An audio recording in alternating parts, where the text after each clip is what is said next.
The gas station sat under the dim glow of flickering streetlights, a quiet stop on the edge of a predominantly white neighborhood. David Carter stepped out of his car, the weight of the day settling on his shoulders. He swiped his card at the pump, waiting for the beep. The night was still, save for the occasional passing car and the low hum of distant traffic. Rachel Myers stood at the next pump, scrolling idly on her phone as she refueled. She barely noticed David at first, just another late-night customer, trying to get home. But then came the flash of red and blue lights, the sharp intrusion of authority cutting through the silence. David saw the reflection in his rearview mirror before he turned. The sight was familiar, the slow approach of uniformed officers, the practiced ease of men who had done this before. Officer Bradley Turner moved with certainty, his partner, Greg Mason, a half-step behind him, less sure but following all the same. David tensed but kept his expression neutral. Turner's voice was casual but laced with an unspoken edge as he questioned David's presence. A simple errand was now an interrogation. When asked if the car was his, David pulled his keys from his pocket, holding them up as proof. It was a small action, but already the weight of expectation hung in the air. Turner wasn't looking for confirmation. He was looking for control. The request for identification followed, phrased as a demand rather than a question. David hesitated, not out of defiance, but because he knew exactly where this was going. He asked why he was being stopped, his voice calm but firm. The response was immediate: suspicion. A vague accusation that he was acting nervous, a warning not to make things harder. David exhaled slowly and moved carefully, deliberate in every action. He stepped away from the car as instructed, hands visible, posture composed. Turner's hand shot out, shoving him roughly against the vehicle. Rachel, who had been watching silently until now, tensed. Her fingers tightened around her phone. Something about the way Turner moved, the force he used, it was unnecessary. It was deliberate. David knew better than to resist, but he also knew silence could be just as dangerous. He spoke, requesting Turner's badge number. The words made the air crackle with tension. Turner froze, the moment stretching thin. His grip on David's shoulder tightened. The power in the situation had subtly shifted, if only for a second. Mason stirred, uncomfortable but saying nothing. Turner's response was low and threatening, a final chance to back down.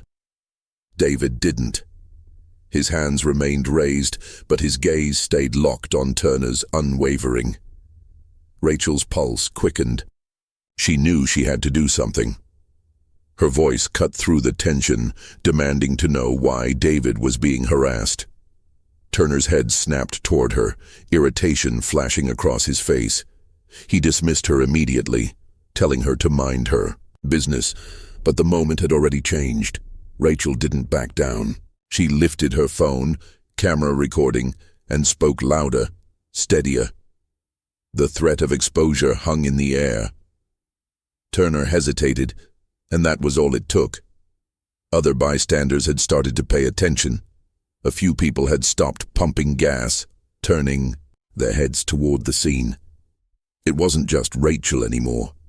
Mason shifted again, his hesitation deepening into something close to concern. He spoke for the first time, his voice unsure, suggesting they move on. Turner shot him a sharp look, but he knew.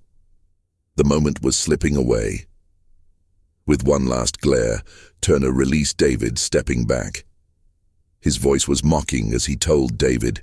He was free to go, but the tightness in his jaw betrayed him. As he turned to leave, he leaned in close. A low murmur just for David. This wasn't over. David stood still, watching them go. His hands still shook, though he kept them at his sides. The patrol car pulled away, the tension dissipating into the night air, but it left behind something heavy. Rachel exhaled, lowering her phone. Her chest tightened with guilt. She should have spoken up sooner. She knew that. When she finally met David's gaze, She found understanding there. He nodded once, a silent acknowledgement. David stood rigid, his hands open at his sides, his breaths measured. The air between him and Officer Turner was thick with unspoken history, the weight of 1,000 encounters like this one pressing down on his chest. He'd been here before. Not exactly here, not exactly like this, but close enough to know how quickly things could spiral. He held Turner's gaze, his voice steady but firm as he asked for badge numbers. Turner scoffed, his mouth twisting, into something that wasn't quite a smile. His hand hovered over his belt, fingers tapping idly against the holster. "You don't get to make demands," he said, his voice slow and deliberate, each word a veiled threat. "But I'll give you one last chance to cooperate, or this ends badly for you." David swallowed the anger rising in his throat. He had seen what happened to men who let their frustration slip. It never ended well for them. His fingers twitched slightly, a muscle in his jaw tightening. "I've done nothing wrong," he said, voice calm but unyielding. "I have a right to know why I'm being stopped." Turner's eyes darkened. His patience was wearing thin, and that was dangerous. "You're acting erratic," he said suddenly, as if speaking the words made them true. "We've got a call about a suspicious individual matching your description. Now you either comply or we take this downtown." Rachel stepped forward, her phone held tight in her grip, the screen already recording. Her heart pounded, but she knew she couldn't just stand there. "Suspicious how?" she demanded, her voice sharper than she expected. Turner turned his glare on her, irritation flashing across his face.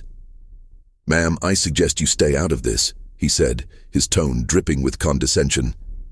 "This doesn't concern you." "It does when I see someone being harassed for no reason," she shot back. "I'm recording this. What exactly is he doing wrong?" Turner's jaw tightened. "Another social justice warrior," he muttered under his breath before looking back at David. "Is this your little friend? She gonna save you?" His tone was mocking, but there was something else beneath it, something unsettled. David's pulse pounded in his ears. He could feel the shift, the way the situation was teetering on the edge. He kept his hands still, forcing himself to breathe evenly. He couldn't afford a wrong move. His mind flashed to his brother, Michael, younger, angrier, less cautious.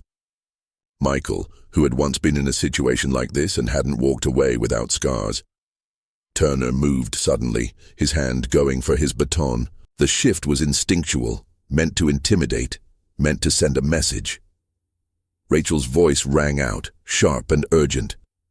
"I have this all on video." The words hit like a crack of thunder, a murmur rippled through the gas station. Other people had started paying attention. A few heads turned, phones lifted, quiet murmurs growing into something more noticeable. Mason shifted beside Turner, his stance uncertain. His eyes flickered between the phone screens and David, and for the first time hesitation crossed his face. He took a small step forward, lowering his voice. "Maybe we should—" Turner cut him off with a sharp look. "Stay out of it," he snapped, but there was a flicker of uncertainty in his expression now. The situation was slipping from his control. Rachel stood taller, emboldened. "You lay a hand on him and this video goes straight to my lawyer," she said. Her voice didn't shake. Turner clenched his jaw, looking at the bystanders who were now openly watching. The weight of their stares pressed against him. His grip on the baton tightened before he slowly, reluctantly, released it. His next words were laced with venom. "This isn't over," he muttered, barely audible just for David. Then louder, for everyone to hear. "You're free to go." David let out a slow breath. He didn't move for a moment, as if making sure it was real. Then he turned his gaze to Rachel, their eyes meeting in a silent acknowledgement. Turner and Mason walked back to their patrol car, but the air still buzzed with tension. Even as they drove away, David knew the moment wasn't over. Not really. It never truly was. David sat at his kitchen table, his hands resting on the worn surface, his fingers tracing the invisible lines of frustration carved into the wood. The weight of the night still clung to him, wrapping around his chest like a vice.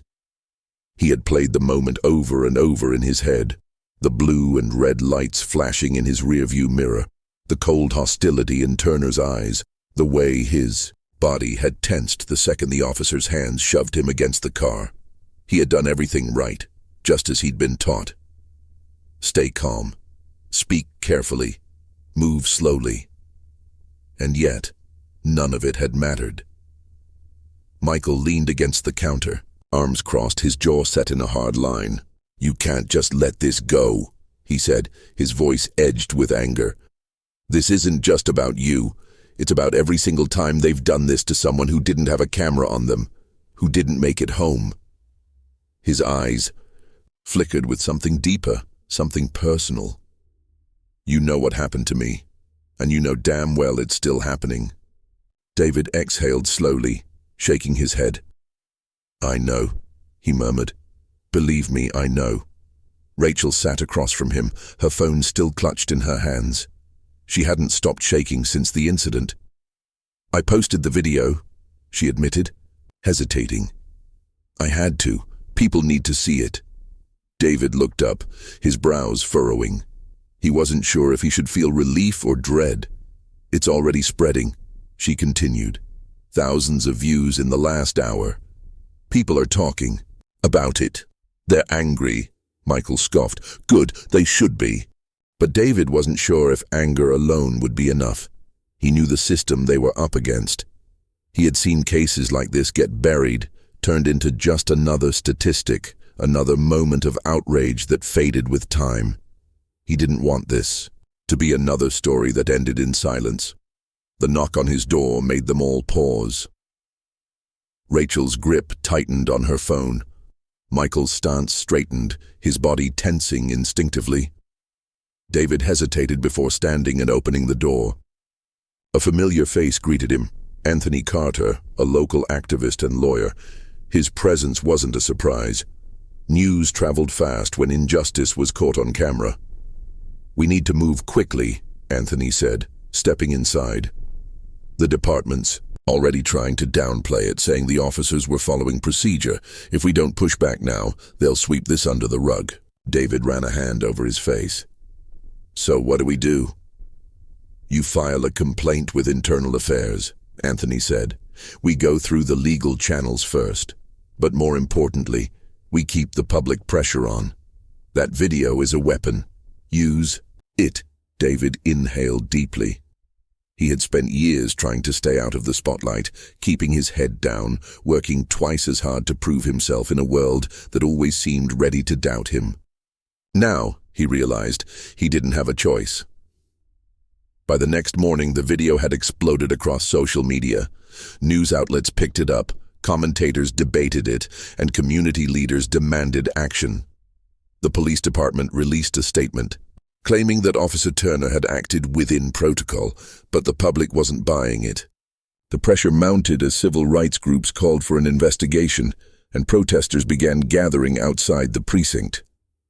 Turner, sitting in his patrol car, scrolled through his phone, his lips curling into a smirk. He had been through this before. People always got riled up over these things, but nothing ever came of it. He had a spotless record on paper, thanks to well-placed friends and a system that protected its own. He had nothing to worry about. But this time, something was different.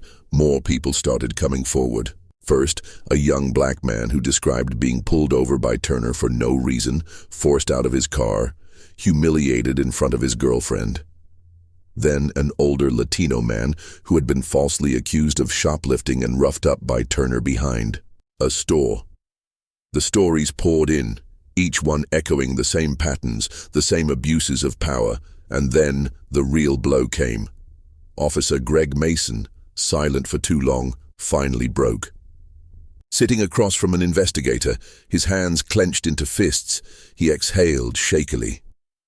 "We had no reason to stop him," he admitted. His voice was barely above a whisper, but the weight of those words was enough to crack the shield the department had tried to build around Turner. Turner he does this, and I let it happen. The city erupted. Under mounting pressure, Turner was placed on administrative leave, then fired. Mason was suspended, his future uncertain. The mayor held a press conference, promising reforms, though David wasn't sure he believed it. Standing in the crowd, surrounded by protesters, reporters, and people who had come to see justice finally catch up to a man who had believed himself untouchable, David felt something shift within him. For the first time in a long time, he felt hope. Not because the system had suddenly become fair, not because one bad officer had been removed, but because for once, the truth had been too loud to ignore. The headlines came fast, each one louder than the last. Turner was fired. The department announced a formal review of its policies. Activists flooded the streets, demanding deeper changes. But as David watched the news coverage from his living room, a familiar sense of unease settled over him. He knew better than to celebrate too soon. One officer losing his badge wouldn't fix a system built to protect men like Turner. Michael sat beside him, arms crossed, his expression unreadable. "So, what now?" he asked. "They fired him, yeah. But that doesn't mean the next one won't do the same thing." David leaned forward, rubbing his hands together. "I don't know," he admitted, "but I know I can't just move on like this never happened." Rachel, sitting across from them, nodded. "That's why we have to keep pushing," she said. "I've been talking to some people, community organizers, civil rights groups. They're looking for people willing to speak out." Michael arched an eyebrow. "You planning to?" Rachel hesitated, then nodded. "Yeah, I can't just stand by anymore. I saw what happened to David, I recorded it, but that's not enough. If I really care about this, I have to do more." David looked at her for a long moment, seeing the determination in her eyes. He had never thought of Rachel as someone who would step into this kind of fight, but she had been there that night. She had seen the fear in his eyes, the raw power Turner had wielded so easily, and now she wasn't running from it. "Then let's do it," he said finally. The days that followed were a blur of meetings, interviews, and strategy sessions. Rachel joined a local advocacy group, attending protests, speaking at community gatherings. David, reluctant at first, found himself drawn into the movement as well. His name carried weight now. His story had resonated with people far beyond his own neighborhood. He began speaking at town halls, sitting on panels about police accountability, mentoring young black men on how to navigate a world that still saw them as threats before it saw them as human. One afternoon, he met with a group of high school students who had invited him to speak. As he stood in front of them, their eyes wide with curiosity, he saw himself in them, young, hopeful, but aware of the invisible lines drawn around them. A boy in the back raised his hand. "Mr. Cole, do you think anything's really going to change?" David exhaled, considering his words carefully. "I think change is slow," he admitted, "and it's hard, but it's not impossible. When people speak up, when they refuse to stay silent, things start shifting. I don't know if it'll be fixed in my lifetime, but I do know that if we don't fight for it, nothing will change at all." Michael, watching from the side, felt something shift inside him. For years, he had carried his own anger in silence, convinced that nothing could ever change. But seeing his brother stand in front of these kids, offering them something he himself had never been given, hope, made him wonder if maybe, just maybe, the fight was worth it. As the weeks passed, the city continued to grapple with what had happened. More officers were placed under review. A police accountability board was formed, and David was asked to testify. The night before the hearing, he sat alone in his apartment, staring at the written statement in front of him. The words felt heavy, too small for everything he had been through. The next morning, he walked into the hearing room, past rows of officers, city officials, and reporters. He could feel their eyes on him, some supportive, others skeptical. As he took his seat, he spotted Rachel in the audience, her presence a steady reassurance. The committee chair cleared her throat. "Mr. Cole, you may begin." David took a deep breath. Then he spoke. He told them everything. The fear, the humiliation, the knowledge that if things had gone just slightly differently, he might not have been there to testify at all. He spoke, not just for himself, but for every name that had come before him, every name that had been turned into a hashtag, every name that had never gotten justice. When he finished, there was a long silence. Then the chairwoman nodded. "Thank you, Mr. Cole. Your testimony will be taken into consideration." As David stepped outside, the air felt lighter somehow. He knew the fight wasn't over. He knew one testimony wouldn't fix a broken system. But as he looked at Rachel, at Michael, at the crowd of people still demanding change, he knew one thing for certain. He was no longer fighting alone.